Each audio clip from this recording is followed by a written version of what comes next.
നിങ്ങൾക്ക് ആർക്ക് വേണേ ചോദിക്കാം, പോസിറ്റീവും നെഗറ്റീവും ഒക്കെ. വലിയ കൊതിയില്ലെങ്കിൽ ഇടയ്ക്ക് വരും എന്റെ കൂടെ ഇരിക്കാം. ഈ സൗന്ദര്യത്തിന്റെ രഹസ്യം എന്താണെന്ന് പറയാം. ഈ സൗന്ദര്യത്തിന്റെ രഹസ്യം ഞാൻ പറഞ്ഞു കൊടുക്കാറില്ല. ഒരു സ്ത്രീ ചോദിച്ചുകൊണ്ട് എങ്ങനെ പറയാതിരിക്കും. ഇത് ഒന്ന്, ഞാൻ എപ്പോഴും സന്തോഷവാനായിട്ടിരിക്കുന്നു. രണ്ട്, എന്ത് ടെൻഷൻ വന്നാലും ഞാൻ കുലുങ്ങില്ല. ഭൂമി കുലുങ്ങിയാലും ബോബി കുലുങ്ങില്ല. അതാണ് ഒന്നാമത്തെ കാര്യം. പിന്നെ എന്താ പറയാ, ഒരു 3-4 കുപ്പി വെള്ളം കുടിക്കുക. ഓടി അല്ല, കളറല്ല, പച്ചവെള്ളം. അത് രാത്രി 2 പച്ചവെള്ളം 3-4 കുപ്പി കുടിക്കുക. നന്നായി വേർക്കുക. ഒരു 8 മണിക്കൂർ ഉറങ്ങുക. വ്യായാമം ചെയ്യുക. ടെൻഷനുകളൊക്കെ ഒരു വഴിക്ക് വരുമ്പോൾ ഇങ്ങനെ വിടുക. Don't breathe inside the tension. Yoga ചെയ്യുന്നുണ്ടോ? യോഗ ആയിട്ട് ചെയ്യാറില്ല. ചില പല പരിപാടികളുണ്ട്. ഫൈറ്റ്, ഡാൻസ്, ഓട്ടം, ചാട്ടം, അങ്ങനെ എപ്പോഴും ലൈവ് ആയിട്ട് ഇരിക്കുകയാണ്. അപ്പൊ അങ്ങനെ ഇരിക്കുമ്പോൾ നമുക്ക് ഈവൻ വെള്ളം കുടിച്ച് വേർത്ത് ഉറങ്ങിക്കഴിഞ്ഞാൽ തന്നെ ഷുഗർ, പ്രഷർ, ഗൗട്ട് ഇതൊന്നും ഉണ്ടാവില്ല. ഇതൊക്കെ ഇങ്ങനെ സെറ്റ് ഓഫ് ആവും. ഭയങ്കര റെസിസ്റ്റിംഗ് പവർ, ഇമ്മ്യൂണിറ്റി ഡെവലപ്പ് ചെയ്യും. അത് നിങ്ങൾ എല്ലാവരും ചെയ്യേണ്ട കാര്യമാണ്. ഈ വെള്ളം കുടിച്ച് വേർക്കുക എന്ന് പറയുമ്പോൾ നമുക്കൊരു വിലയില്ല.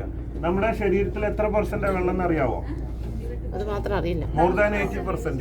ഓക്കെ. അപ്പൊ നമ്മള് വെള്ളത്തിലാണ് നമ്മൾ ഡിസൈൻ. അപ്പൊ ആ ഒരു നമ്മുടെ എഞ്ചിനിൽ വെള്ളം കൊടുക്കണം. ഇപ്പൊ പെട്രോൾ വണ്ടിയിൽ പെട്രോൾ ഒഴിച്ചു കൊടുക്കണം അല്ലേ? അതുപോലെ കഴിക്കണം. കാരണം ഈ വിയർപ്പിന് മണമില്ലാത്തതുകൊണ്ട് അധികം പേരും വേർക്കാറില്ല. പക്ഷെ കക്കൂസെ പോകാണ്ടിരിക്കാൻ പറ്റുമോ? മൂത്രം ഒഴിക്കാതിരിക്കാൻ പറ്റുമോ? 2 ദിവസം ബുദ്ധിമുട്ടാണ്. ഇത് വലിയ കുഴപ്പം നമുക്കില്ല, ബാക്കിയുള്ളവർക്കാണ് വേർപ്പിന്റെ പ്രശ്നം. അതുകൊണ്ടാണ് ആരും വേർക്കാത്തത്. അതുകൊണ്ട് നന്നായി വേർത്ത് കഴിഞ്ഞാൽ വളരെ ഗുണകരമാണ്. മാത്രമല്ല, നന്നായി വേർത്ത് വെള്ളം കുടിച്ചത് കഴിയുമ്പോൾ നമ്മൾ വി ഫോൾ ഇൻ സ്ലീപ്പ്. ചിലർക്കൊന്നും ഉറക്കില്ല എന്ന് പറയും. നമ്മൾ അറിയാതെ ഉറങ്ങിപ്പോകും. This is very simple technique of.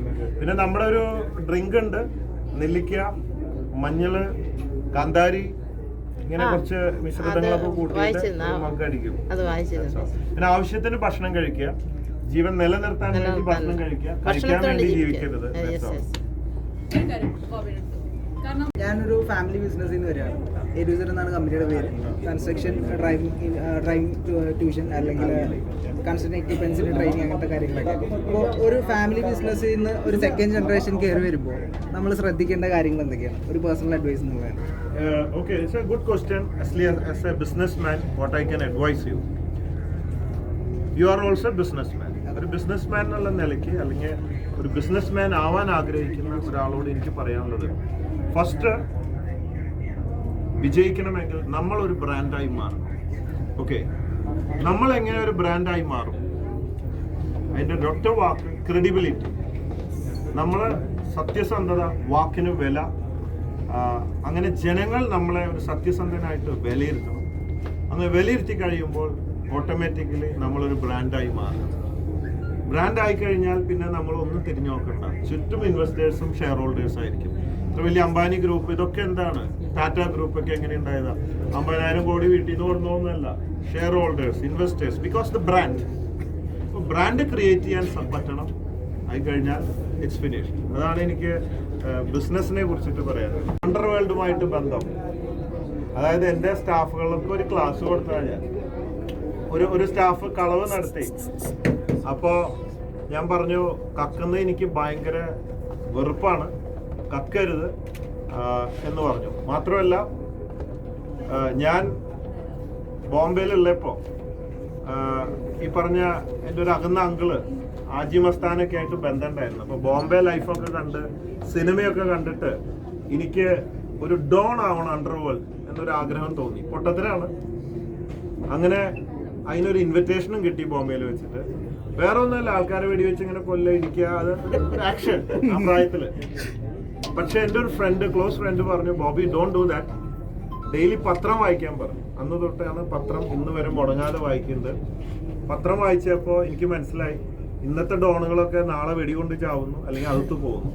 അപ്പൊ ഞാനും എൻ്റെ ഗതി എന്താണെന്ന് എനിക്ക് മനസ്സിലായി. അതുകൊണ്ട് ഡോൺ ആവാതെ അവിടുന്ന് പതുക്കെ രക്ഷപ്പെട്ട് വളരെ സത്യസന്ധനായി മാറിയ കഥ പറഞ്ഞു.